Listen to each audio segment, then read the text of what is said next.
thrive using Google Ads. And so, of course, my name is Phelan. I work at Seymour Digital Media, where we focus on SEO and Google Ads. And I'm Greg McKinnon. I work with Original 72, and we're a full service website graphic design and digital marketing firm in Vancouver. Awesome. And so, yeah, I think that just looking at the notes overall, it looks like we've got a couple of areas that we're going to be covering of this. So, why Google Ads matters for small businesses, as well as what type of businesses, and as well, how you can use Google Ads to grow your business. And so, I guess, where do we want to start with this part? Well, I think going off of Pip's lovely notes in here, I think Mm-hmm. a big thing that happened recently was COVID. And one of the Yeah. big things during that was businesses getting online and doing whatever they can to get noticed. And I guess out of that, you know, people realize what businesses can do well and what businesses maybe don't do as well. But that's really where I think where she thought of this topic was that, and now that it's so prevalent to be doing Google things, including ads, is to talk about which businesses do well. Yeah. Um, the first thing that she had mentioned in here was hard to find products, which I completely agree.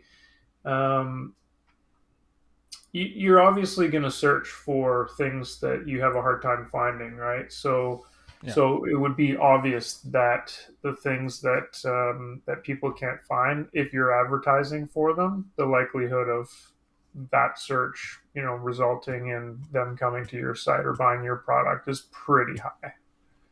Yeah, yeah, exactly. And I think that also Google Ads also helps fill out a lot of the funnel.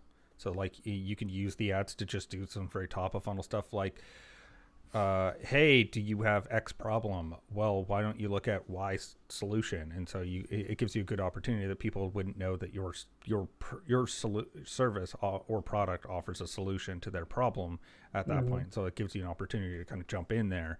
And so while they might have thought like, oh, obviously I need this other service to solve it, that it gives you an opportunity that you're more hard to find one that you could jump in there and be like, hey, this could be an even better solution for you because of X, Y, and Z of benefits or reasons. um, um, Yeah, the next one on her list here was sell urgent products or services. Again, I guess the theme here is almost um, the best performing products might be the ones that are difficult to find, or service unique services, or services that you need like immediately, that yeah, people are looking for. Yeah. yeah, I'd almost put it as like discoverability. It gets solved with Google Ads, so like getting found at that right moment is a lot easier. That if I need 24-hour plumbing services, like I'm going to be clicking. If you're calling for 24-hour plumbing services, like you want to find that person as quickly as possible that's advertising that. uh, So and I should do Google Ads for my website's been hacked. I need help. yeah, exactly. It's Not one of for those web ones. design. Yeah, exactly. It's definitely one of those situations where you could maybe not quite that one. I don't know if you could. Hacked might be one of those weird words that if you put that up, because I've run into that as an issue as well, because there's all kinds of policy around stuff about hacking malware. Compromised. My website is down. I need help. Yeah, yeah, exactly. That might be a good avenue. You could test it out. But Um, for me, that would be the urgent service. It would be yeah, like, yeah, yeah, it's not working, so I need someone now. yeah, exactly. The other group that's in here that I might have worded this just a little differently is kind of it's Pip left it as like a low cost per click industry, but which would be like plumbers and movers, you know, I would also define them as well defined. So, I'm looking for a plumber. Like, the general services that they're going to be offering. That what they're generally offering. That's a really good one for Google Ads. And is one of the few situations I'd even say that apparently the smart campaigns or now they're moved over to something called Performance Max. It's one of the few areas that one type is really good Yeah. because really the differentiators aren't that many, but leaving it up to Google to kind of optimize for that, and it's a well-known industry. That's a really good opportunity as well for people to test those out. I've seen professional PPC advertisers do that as like run an A/B test of their own campaigns versus like a complete like performance campaign or Performance Max, and apparently they did just slightly better than the smart campaigns, as I call them. Hmm. They did slightly better, so that's one that be worth testing. And just if you are getting that value, of course you definitely still want to have like your conversions and everything set up properly and make sure you're tracking things properly.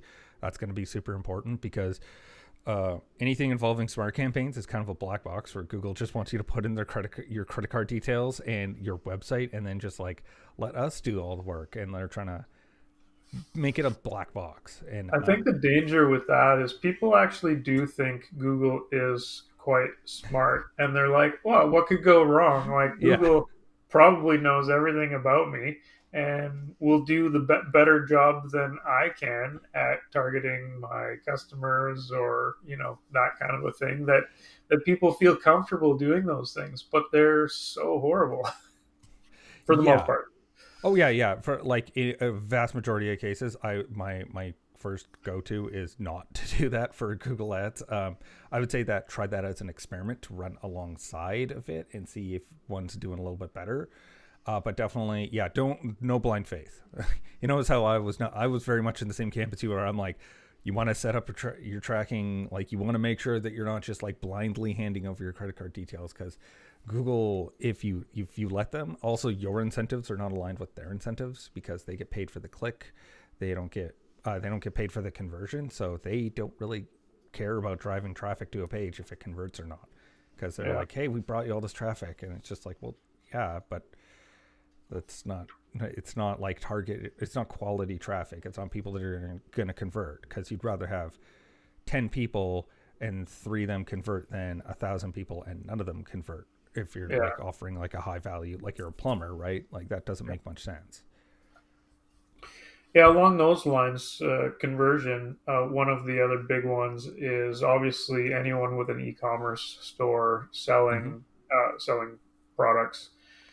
And what's your thought on the Google product listings stuff and selling through that? Are you a fan or? It is well, just getting set up with Google Merchant Center, which is like if you have e-commerce, it goes to this one hub called Merchant Center, and then that connects out to like Google Ads and free listings, or now even or your Google My Business, so you can do real-time inventory updates, and so people know before they even go to your store, like, oh, we don't have this product. So there's cool stuff like that that's out there. There's also, I've seen out in the wild now, YouTube shorts that are promoting products. I know this is a little far afield from specifically the advertising, but I think that the cool part about this is Google is thinking about this more, integrating it more fully through their system, and whether you're promoting it like on a YouTube video, or if you're actually doing like, because they're even doing it now for YouTube lives. I've seen was one I saw that Shopify is working with, so you can do a live stream where you're talking about your new product, and then people can go to a checkout right there, and the video will also run through the checkout process as well. It looks pretty cool, Hmm. but I think that those opportunities are going to get better for small businesses or people that are looking to promote. So Uh, you're all I'm envisioning now is like, late night TV. They have those like half hour yeah, the live, infomercials. like order now, or 3 easy payments of Yeah, like, yeah. or we'll give you two for the price of one, and like it's a half hour infomercial where you call in. Is this what it's moving to? I think it's more entertaining than that part of it, where it's like a Yeah, hard pitch. Like, I think that there's, I don't think it's going to be strictly people selling, because like that's just not how that turns people off. But I think that it's going to people give, don't want to just watch a video of someone trying to sell you a product. Yeah, yeah, like maybe if it's like the launch of it, and then it's part of like the launch day. It's like, hey, we've got this, it's brand new, and you might do an unboxing video, and then that's going to be kind of part of it. I don't think, yeah, I think the days of like a hard infomercial sell the whole time is just, I don't think that's going to happen the same way anymore. Like, that's just the first thing it reminded me of. yeah, no, 100%. I definitely had the thin line that someone will walk between those two is it's much smaller than I think people are thinking that line is. But yeah, I'd say, but going back to the ads themselves and how they integrate, I think that there's a really good opportunities in there. The shopping ads are really good, and if if you properly get through and you're all set up with everything for Merchant Center, then you also have a really cool opportunity with dynamic display ads. So basically, if I went to a certain product on that website, then that product will be the one that gets promoted in additional display campaigns. So like you'll do retargeting using that specific one. So there's lots of like cool opportunities there that I think that people can look at of just ways to. The other thing that when I was looking over the notes, that it reminded me of, that kind of going off this, is retargeting is a big one that you could do now with Google Ads, because you'll spend a lot of effort to like get people there, but maybe they leave, maybe they don't convert. Well, this is a good way for pennies on the dollar, because retargeting is much more cost effective, and to Yeah, do it that way, and it gives you an opportunity to build up lists of people. And also, if you've got a very sophisticated system, like like, oh, people who didn't like my emotional pitch, maybe they want the hard, hey, read the 5 benefits of doing X, and so they might want that as like the beneficial one rather than the feel good side of it.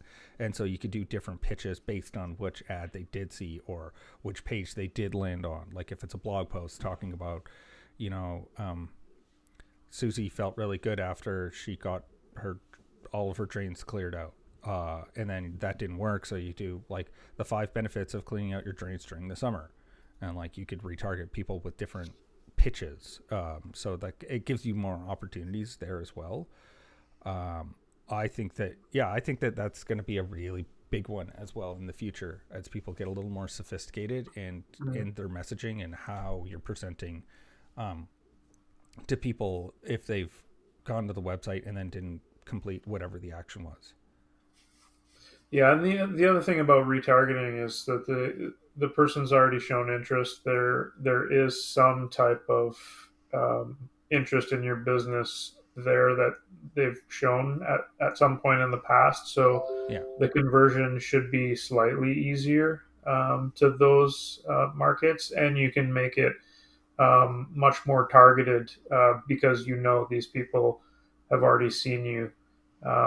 So you can get more straight to the point with your ads with that demographic as well, probably.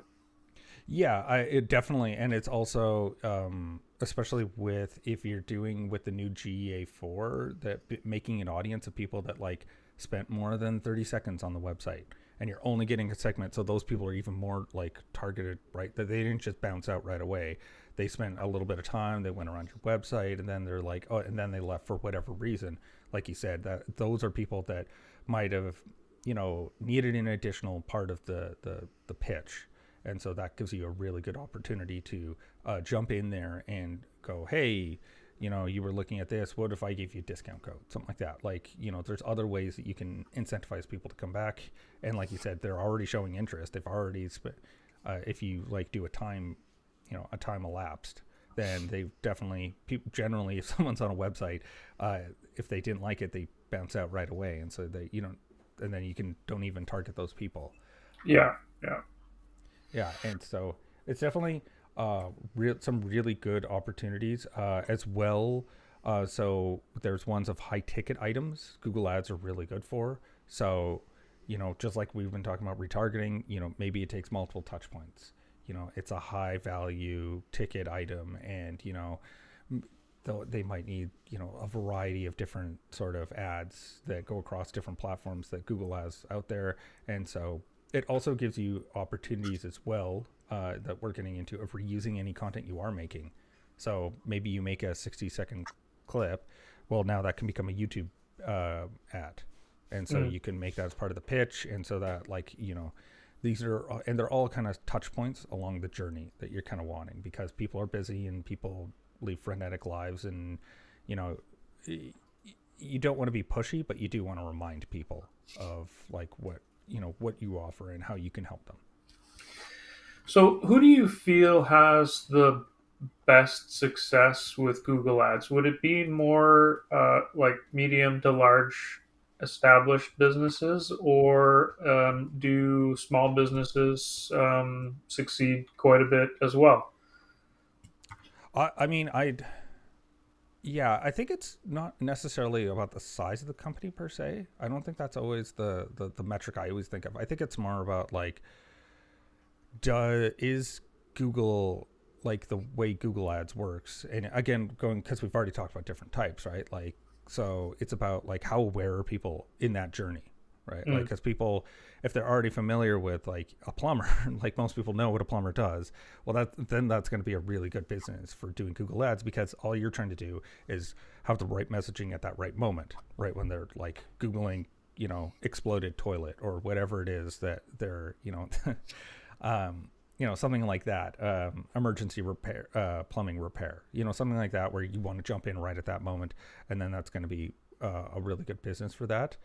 Um, Keep in mind a lot of those businesses, because of how easy it is, like there's a lot of competition, so you're going to need to be strategic in your time, like thinking about how much you want to spend and when you're spending it, and keep an eye out for it, because costs go up significantly, and you're going to fight with some businesses. The biggest issue I would say of like small business to big business is driving up CPCs, like the cost per click. We work with a tree service company that has emergency tree service, some variation of that, is something like, right now it's $100 and some odd for one click.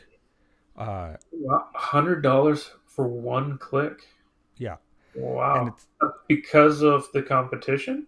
yeah, they're willing to bid up that much in order to get it, because they know that if they get in that one, that they're most likely going to get a repeat call if there's another issue later on, or there maybe it's just like, oh, we just kind of want to get these trees pruned before fall, and so that's and the problem is those companies they're usually bigger companies or kind of franchises, something of that model, so they've got fairly deep pockets, so they can shell out and they can kind of wait you out for all intents and purposes, and Yeah, it's very annoying.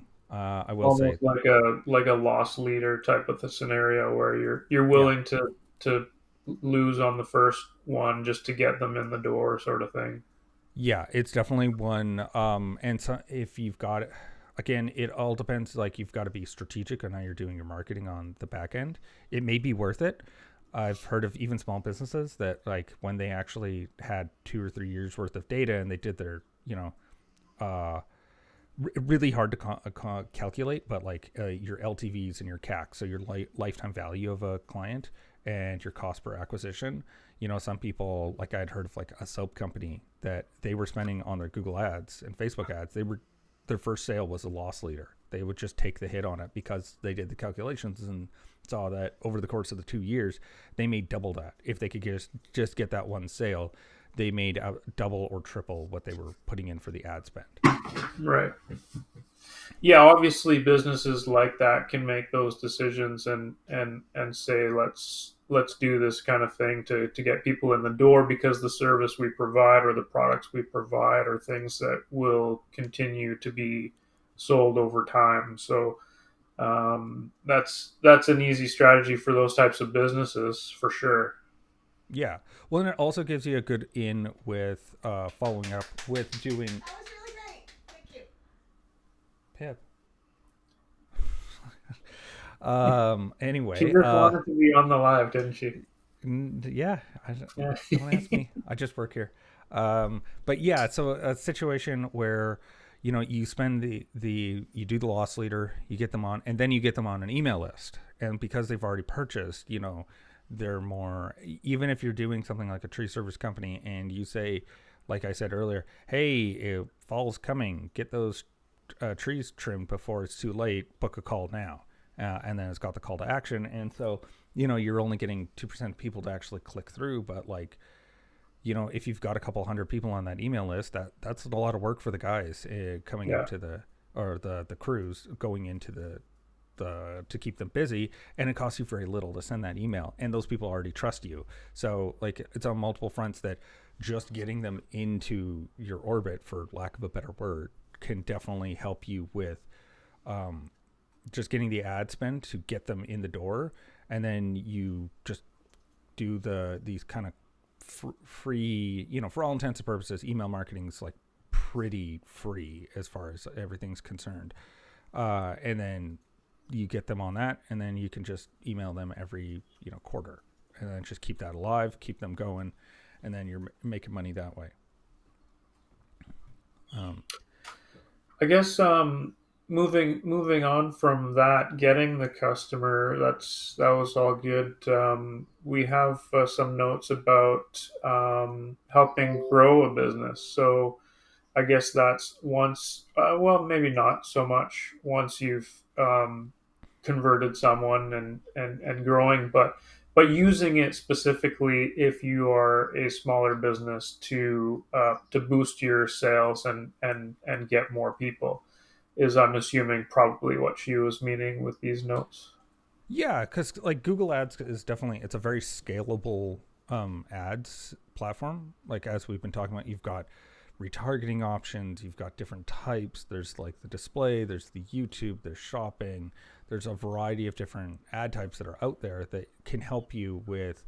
Okay, now we've got like we've talked about, like, oh, you've got the loss leader. Okay, that's good. Like we get people in the door. We know that will work. Okay, so what's some other ways that we could promote to people?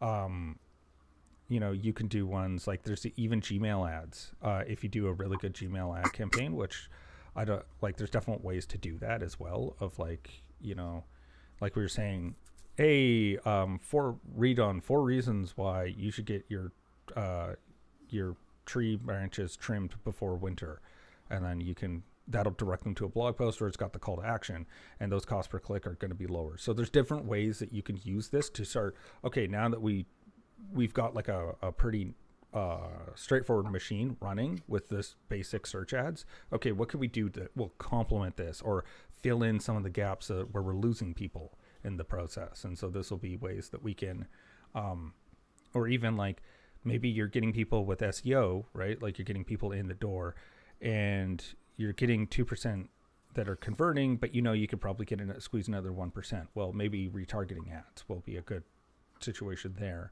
And so you can look at ones where you're putting in all this effort to get organic traffic, and then all you're doing is trying to recapture some of that as well by driving it back with it. Another great use along the same lines would be, for me, if you're introducing a new product or service that you aren't necessarily known for yet, and you've already been advertising, is to use that advertising to really push that brand new product or service out to out to new people, and even retargeted to the people that know you already, who might also want that new service for you. It could be really beneficial. Yeah, exactly. So it's definitely, I think that's a really good one where, like you said, it's something that they're aware of you for X, but you're going to start moving into Y. And so you're like, hey, you can advertise that part as well. Like you said, that's a really good one. Just building off that, because you reminded me of it. Once you start running ads and you go to the search term report, now Google has anonymized it significantly. So they've given us 6 times more in the last year. So that can be a really good, because what do people do? They go to Google to ask questions. And so that gives you a great opportunity for blog content, answering people's questions in the ads. It's like, hey, worried about X? Try this to solve it with Y. And so it gives you a really good opportunity to target people that might be typing in those type of keywords, or even writing blog posts that answer those questions. And so that gives you a wellspring of just information people are typing into Google and that we're showing up with your ads. It also gives you a good opportunity to also remove something. So you may see something that's like, oh, I don't want to be the cheapest tree service company. So you can just not bid on that and you can exclude it. So it gives you opportunities as well to kind of narrow things and really hone the messaging based on what people are typing in, what your copy is. And so you can like make sure that it matches exactly. Here's one that we didn't discuss, but I just thought of it as something that I would find interesting if you know of any businesses or products or services that it's really not worthwhile doing ads. 'Cause I'm sure there's a couple of things that are just like worthless to advertise for. Have you come across anything that really just doesn't work on Google Ads for the most part? Yes. It's not one I've worked on, but it's one that I am aware of, Mm-hmm. which is generally like kind of startup SaaS products. Mm-hmm. Almost 9 times out of 10, it is not worth it because you're probably copying someone else, and you're like, you do have a differentiator. Um, but until you reach a certain level that you've got like your messaging and everything's figured out and you have money, it's a waste. That's a big one that I've seen. It's just, again, it goes back to discoverability. If people are like, looking for, I don't know, email marketing for dog trainers, you might get lucky, but the costs, you're just going to get swallowed up by the bigger players that'll start targeting that. And so generally it's just not worth it. And we're getting close to wrap up time, but one of the final things, I guess, was is Google Ads really worth it? I would say it is worth it in the sense of you should try it for your business. Um, oh, there's a good question that's come from our YouTube. Crazy. Mm. And so King Elliot is asking, what is the best source for paid traffic?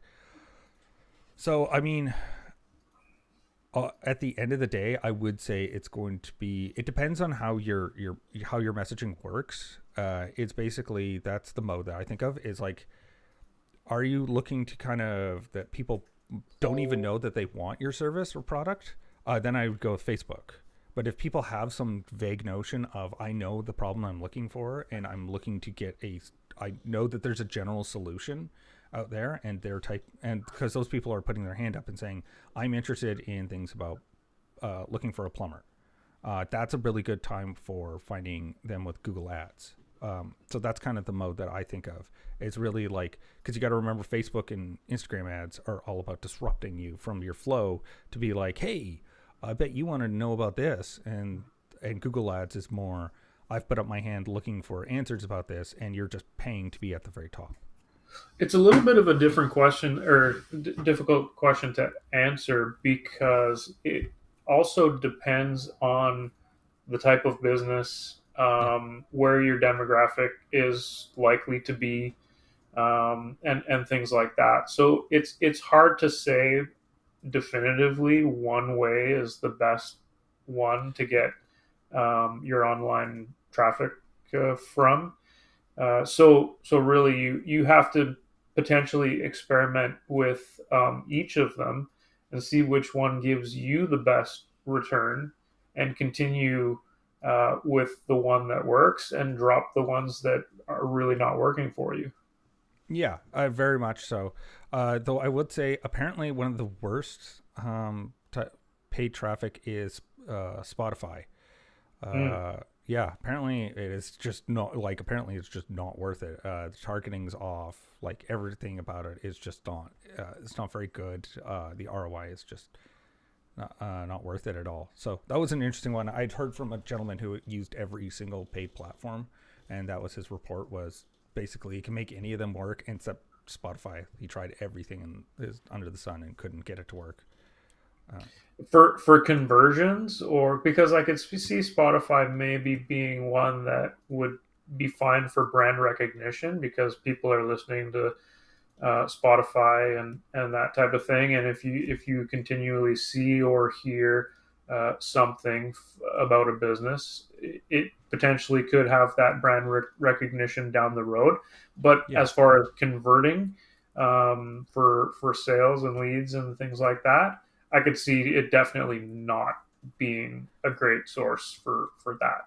Yeah, though I had heard one that was really good, and it was in relation to direct mail, Mm. which is using the Google Home or Alexa, because they're so common now that you say like, "Hey, just say to your Amazon or your Alexa," like, and then it has a key phrase, and then that key phrase will trigger the conversion, so you know that that person got that mailer. But I could see that also working with Spotify as well, like, say like, "Hey, thanks," you know, um, yeah, I can't think of an example off the top of my head, but that one was definitely one that was out there. So yeah, also our live stream is going to happen again this exact time next week because we're running a little long here, and so I will answer King Elliot. You've got one more question. I'll answer in the comments on the YouTube for that as well.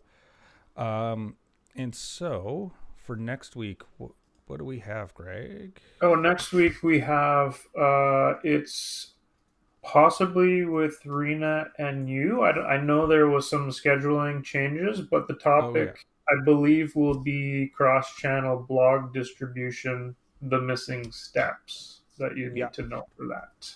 yeah. I think that is what we're doing. I believe so as well. And yeah, it just falls to us to say, my name's Phelan, Seymour Digital Media, And I'm Greg with Original 72. and bye for now. Thanks for joining us.